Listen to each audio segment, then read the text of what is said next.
নমস্কার। আজ আমি নিবেদন করব কবি জীবনানন্দ দাশ রচিত কবিতা বনলতা সেন।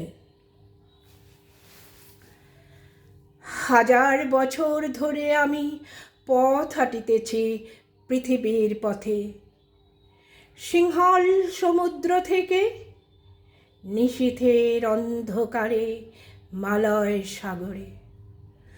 অনেক ঘুরেছি আমি বিম্বিসার অশোকের ধূসর জগতে, সেখানে ছিলাম আমি আরো দূর অন্ধকারে বিদর্ভ নগরে।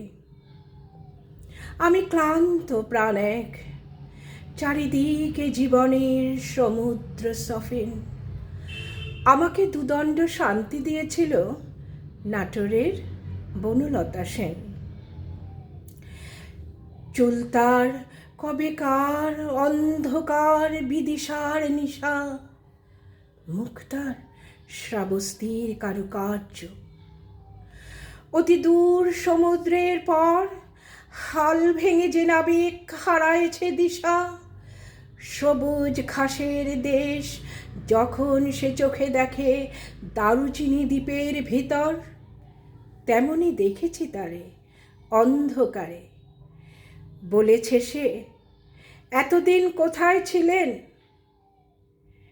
পাখির নীড়ের মতো চোখ তুলে নাটোরের বনলতা সেন। সমস্ত দিনের শেষে শিশিরের শব্দের মতন সন্ধ্যা আসে, ডানায় রৌদ্রের গন্ধ মুছে ফেলে চিল। পৃথিবীর সব রং নিভে গেলে পাণ্ডুলিপি করে আয়োজন, তখন গল্পের তরে জোনাকির রঙে ঝিলমিল।